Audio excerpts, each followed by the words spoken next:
3D is not more powerful than you. Hi, I am your host, Sky Cheyenne, and welcome back once again to Rebuild Reality, where as always, we talk about who we really are, why we're here, and how all of this stuff works. So welcome back once again, my beautiful creators, to another episode. So we're really nailing this in. We're really building on this through all of these videos. We're building more and more and more of the belief system, more of the agreement, more of the knowing, that inner conviction that we are the God of our own reality. Every single one of us is the power within this world. So this is what we're switching around. Like I say, this is the turnaround that we're doing. And it is in coming into these agreements that this becomes a really powerful thing, which is why community is also a powerful thing, which is why I always, say like about commenting and things, because then people aren't like these faceless beings, you know what I mean? Because the world has really kind of pulled us apart, and humans, we are the most social creatures on the entire planet, and we work together when we are together, when we're not apart, when we are not against, when we are for. So, because in the mirror, well, the opposite always works, right? So now I think most of us know by now that, of course, our thoughts and our expectations are what are creating our reality.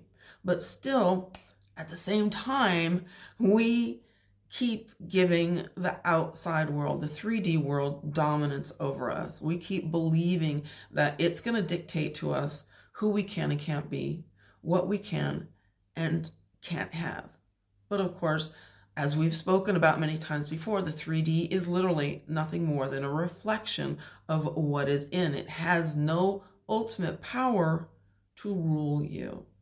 So until we fully step into our power of knowing that, we always feel like something else is ruling over us. So that's what we want to do. We want to really finally accept it. To finally accept that, yeah, you are the one. You are the one, which is why you are here. You're here to discover that you are the one. The one with the power, the one with the control, the one that this is all about. So this is why everything is always like pointing us back to us, right? When you get into spiritual texts and stuff, it's always pointing back to you. It's always saying within you. It is within you, right? Where it's trying to say that just means that you have the power to choose who you want to be, what you do want to give your power to, and what you don't want to give your power to. Because this is a power thing. This is what we're learning here. This is about power and control. This is what we're really learning here. Where is it? Are we saying that's true, that's true, that's true? Those things are all true. They all have a reality that's more important than me. They all have a say over me instead of me having a say over me. So we are taking back our power. We are taking back our control. We are taking back our awareness that it was always within us to begin with. So we're not letting the world dictate to us. We're not going to continue to believe that life can rule us. So in life, of course, we do meet resistance. And these things, they can throw us off. Right? And then we can kind of like be like a house of cards where it all falls down. But in life, we don't want to resist those waves. We just want to roll over them. We don't want to go through them. We don't want to give them solidity. We don't want to say, that's a problem. That is real. We're giving reality to it. When we say, that's a problem, that's an obstacle, this is in my way, I can't do this because of that, I can't do that because of this, then we're giving it reality. We're giving it physical solidity. We're making it more real the more we see it as a problem. Anything we see as a problem, even the unfolding between, and this is where a lot of people get stuck. They get stuck in like, I've been manifesting, but now, I've been waiting like 2 or 3 days or whatever, and it's not here. It's like, well, there is an unfolding that takes place between here and here. So anything that is that unfolding, we don't have to see that it's like, oh, never mind, it's not happening. It's like, no, it's just that kind of space in between that we have a concept of in time, that there is a space in between, because we have a concept of time. And a lot of times these longer gaps happen because we're not putting the dedication that it takes into it. It's like, well, I affirmed it this morning and I affirmed it last night. It's like, well, yeah, but what did you think about all day long? Did you think about the opposite all day long? We need to think about the positive, the thing that we want, that, and staying in that positive as much as we can, because it is true that your emotions are like this spark. They are like they ignite the flame that makes things happen one way or the other. The negative or the positive, they both work. Emotions are the gasoline to our manifestations. And I know a lot of times people will say, well, yeah, if you just know it, if you just stand in it. And yes, sure, that is true. But that is more of where we are taking more of a change to the subconscious mind. And so that takes longer. That takes 2-3 weeks, maybe even a month to stand in that power, to be like, yep, that's who I am. That's who I am. That's who I am.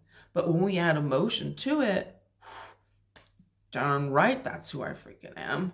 That, that excitement, that's why gratitude, because gratitude is also that kind of thing where it's allowing, it's saying, this is true.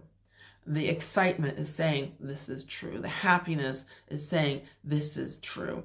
And it's sending that signal out there that is proving it, that you're saying, this is true in my reality. So it is true that those things do have an effect.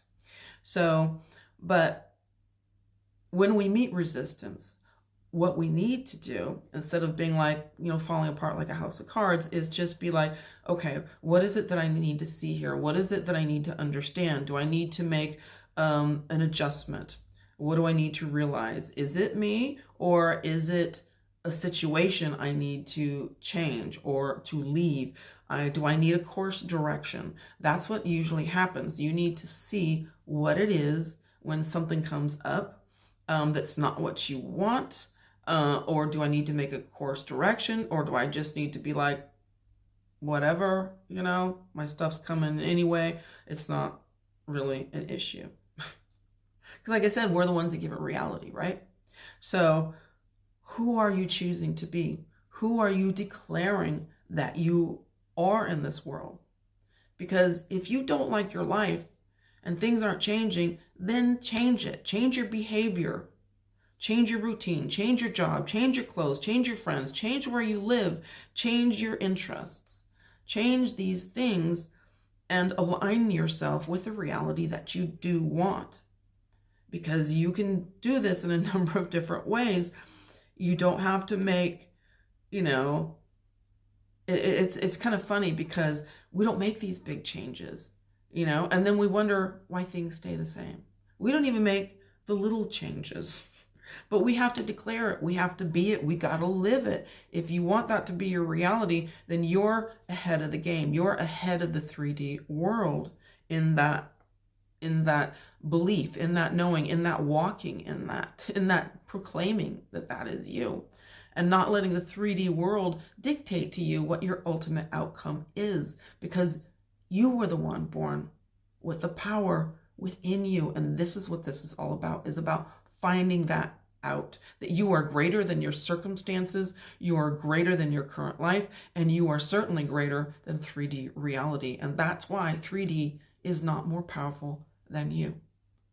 So, of course, my name is Sky Cheyenne, and thank you for being with me here once again on Rebuild Reality, and thank you for your comments. Thank you for your subscriptions. I really do appreciate them, because I really do like building community here where we're not these faceless things. We know that we're here and that we're together. And that's why I look forward to seeing you here next time on Rebuild Reality.